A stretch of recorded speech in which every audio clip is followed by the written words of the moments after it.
Hello. We're continuing in this drill down of understanding how to have properly structured life insurance for your whole life. We began this Johnny story about a deep dive with term insurance. We talked about how term insurance gets more and more expensive and how it's not just the premiums that you're paying today, but it's what if those premiums could have been recaptured and you could have used them inside of a savings account, preferably a tax-sheltered savings account, for the rest of your life. What if you could have done that? So we talked about term insurance in great detail. Then we talked about the normal way that permanent life insurance is sold by the industry. And normally it's sold by the industry in a way that they want you to buy a very high premium product where there's lots of commissions that are paid and where the insurance company has a lot of your money to use for your entire life. That's the normal way that people buy permanent life insurance. We will be talking about the adjustable insurance in another segment because that one is an animal all to itself, and I really want for you to understand why that product is being sold really in buckets.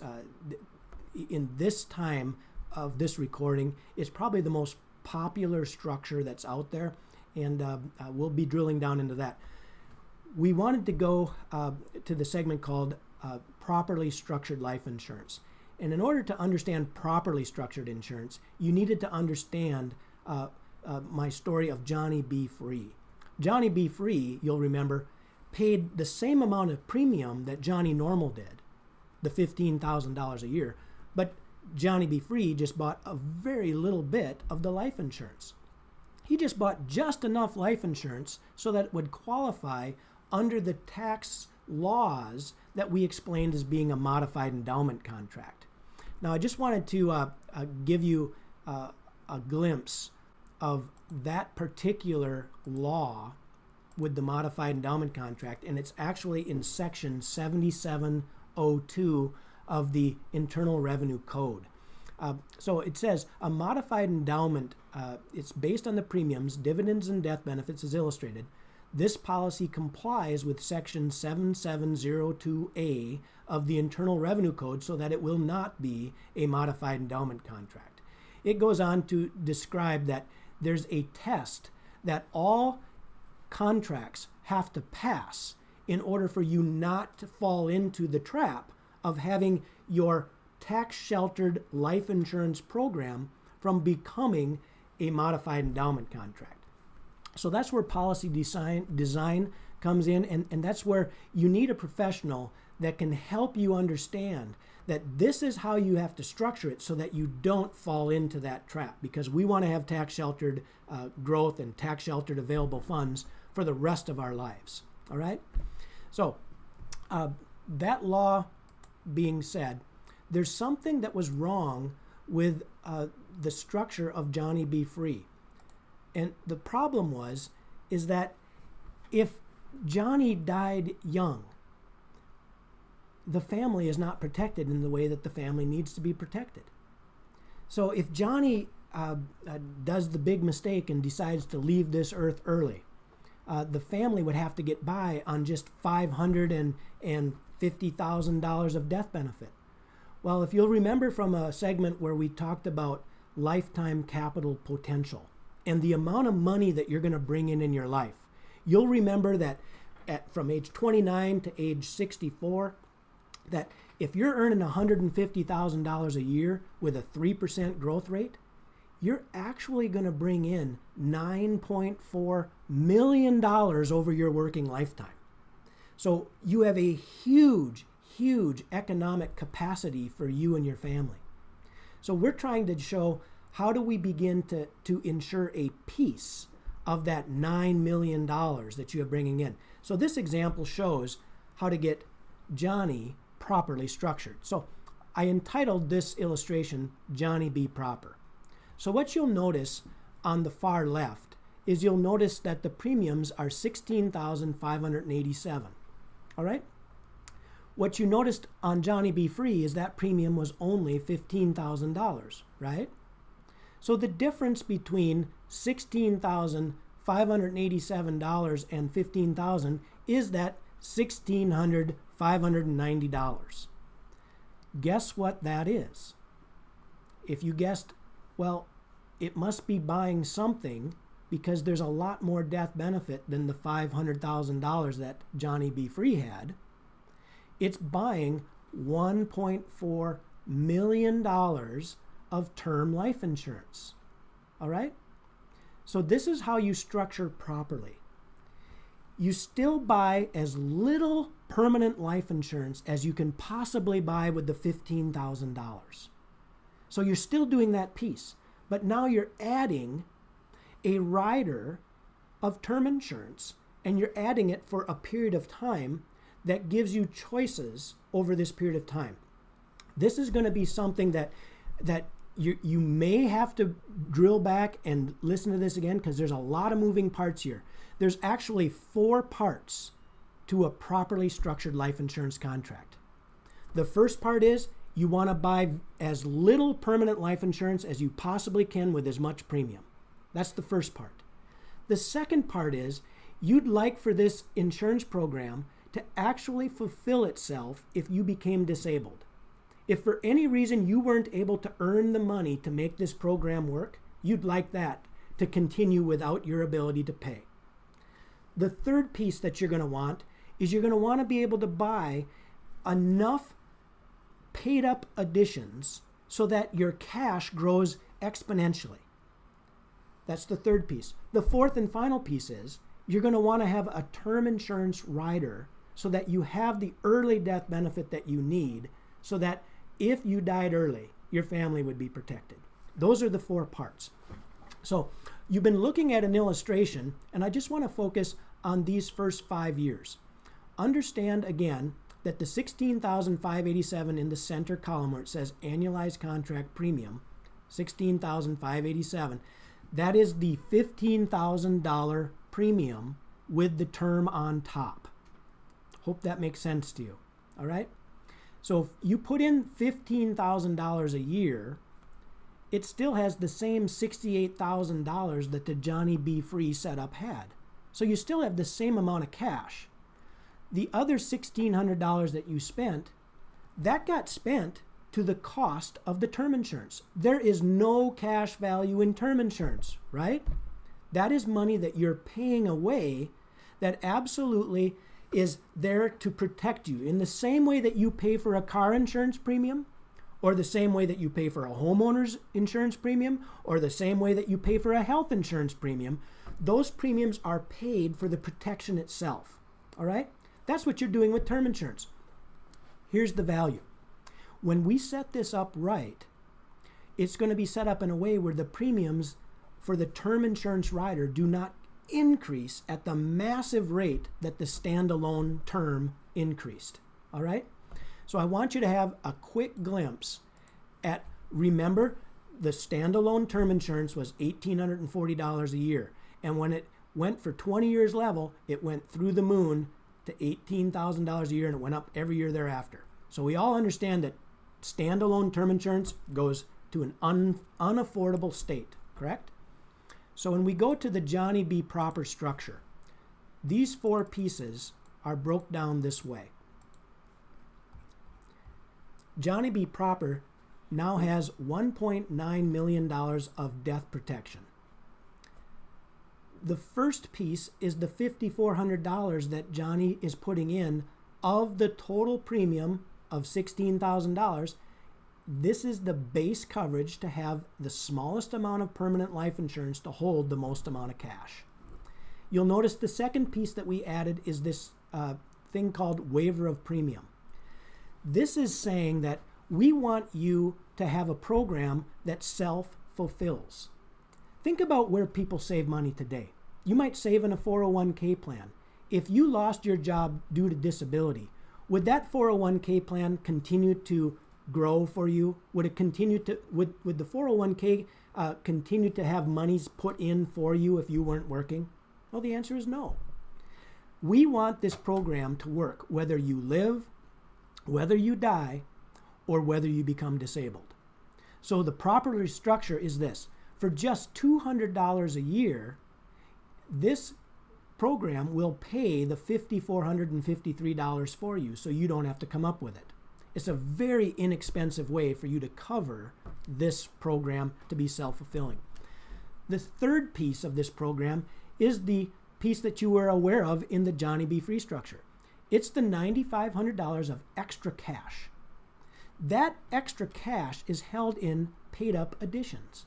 Paid-up additions are just insurance that's paid for the rest of your life that continues to grow as long as you live. So when you put in $9,500 of the extra cash, it immediately becomes worth $52,000. Remember my story about putting $1 in a bank and it immediately becomes worth $5? Would that be a good value to you? I hope that you're saying absolutely. This is another crazy piece to this when you do this right. You see this little $56? This $56 a year covers not only the waiver of premium disability, but it covers the extra money that you would have put in. It will pay the extra $9,500 a year for just the $56 a year. All right? And then finally, we get to the term insurance. Here is a rider, and I want you to see this. See, it's a 15-year term rider. You can hold it all the way out to age 63, meaning that every 15 years, the premium will go up, but the coverage can stay the same if you chose to keep it. All right? It's very important to understand that this term insurance will go up in price just like every other term insurance that you've become aware of.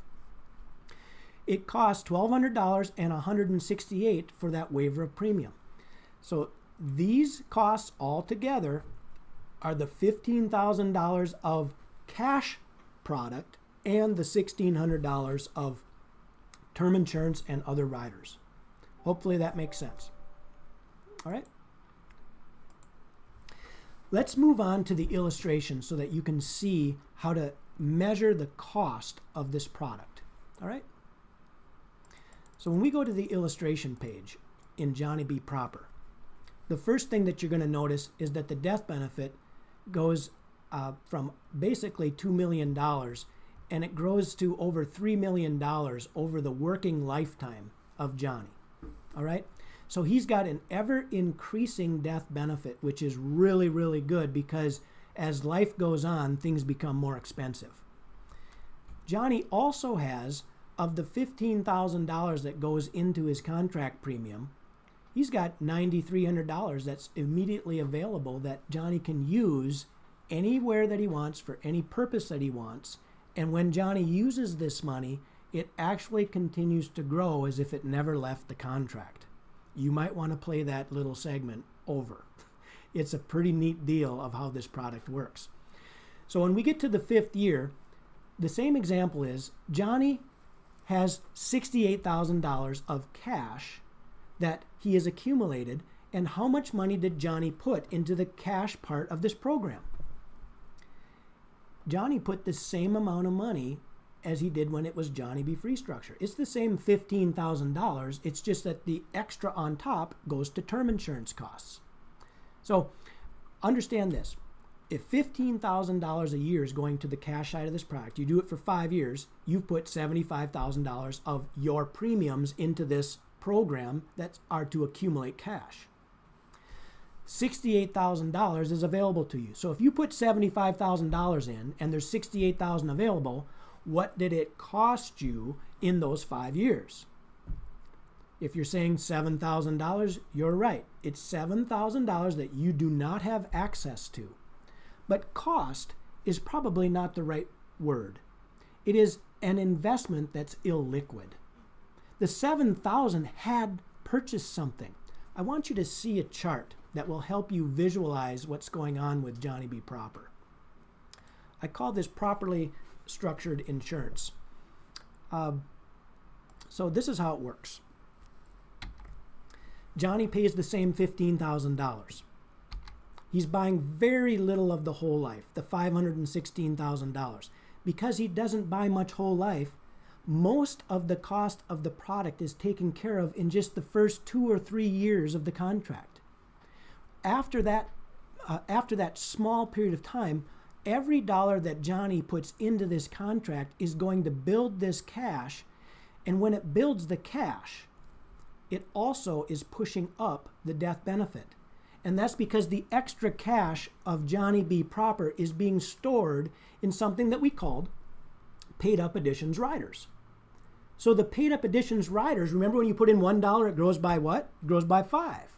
So every time Johnny put in this extra money, his death benefit grew from 516, and that's why the death benefit grew over Johnny's lifetime. It's also why the cash reserves grew so quickly. Okay? Johnny also did a term rider. We showed the 1.4 million. So this is the picture of what Johnny's world looked like. And remember that this 1.4 million plus the 516 was the $2 million of protection right away. And the protection grew to about or a little north of $3 million over Johnny's working lifetime. Now you're going to see when I go back to the chart that term insurance goes up in cost. So we all understand that.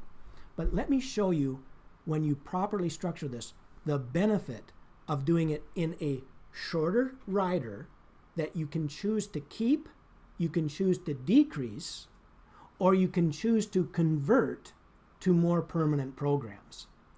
These three pieces, you can choose to keep, you can choose to decrease, or you can choose to convert that term insurance. And you can do that all without reproving insurability. That's why you want to have term insurance when you're young and when you're healthy, because you're never going to be younger than you are today. All right? So it's a great time to buy very inexpensive term insurance that is convertible to the right structure with the right product and the right company. So let's go back to the chart and take a look at how this looks. Because what I'll be showing you is that when we get older, you'll have either wanted to convert or drop this term insurance, because no one can keep the term insurance for long. So I'll be showing you the next picture that actually shows that you'll drop this at age 63 if you hadn't already converted it.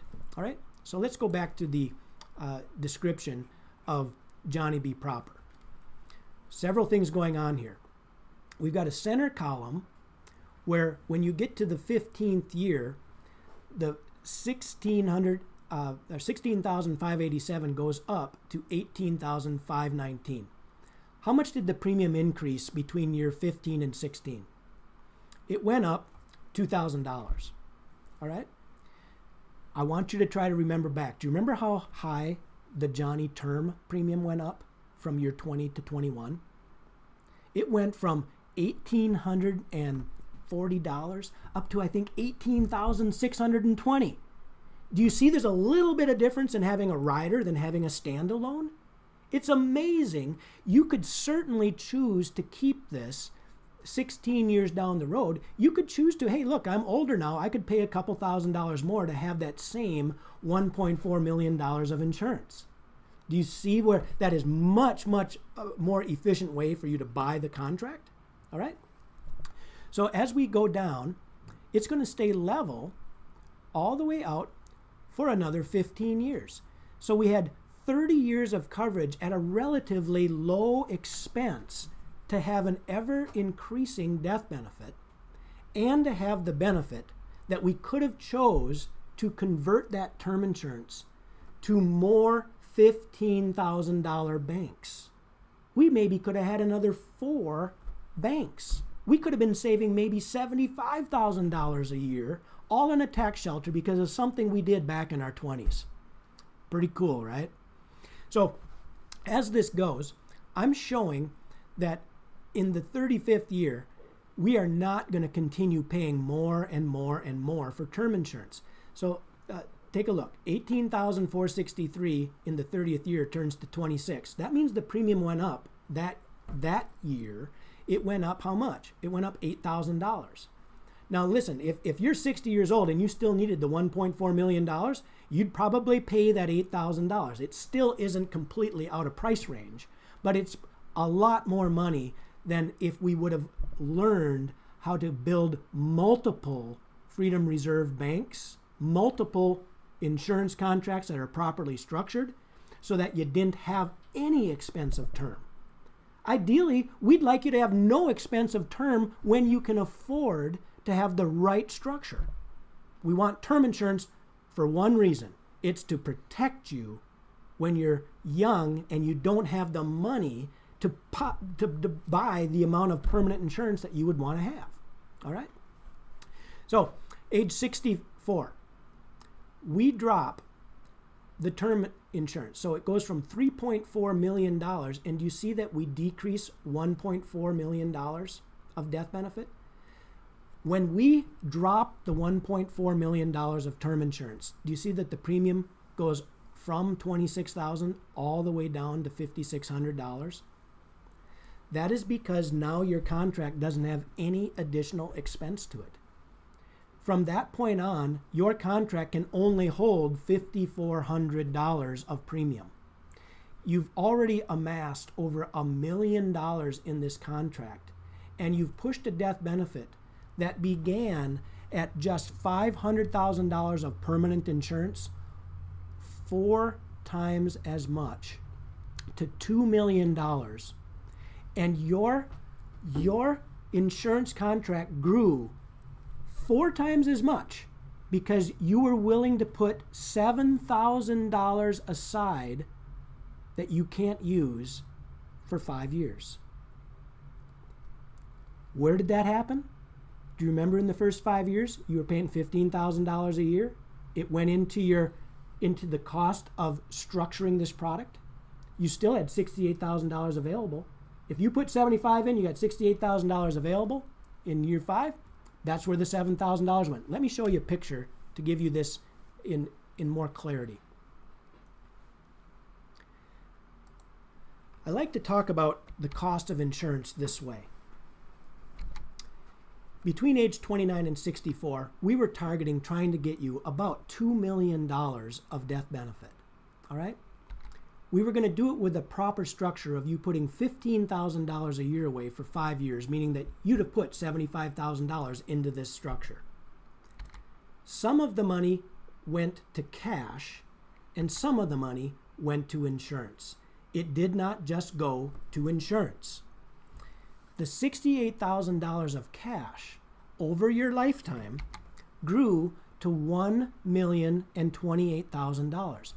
That is a 4% tax-sheltered, cash-on-cash rate of return that you had access to and liquidity to actually use in all other investments that you wanted through the rest of your life, and the money would have grown in the same way that I'm showing you.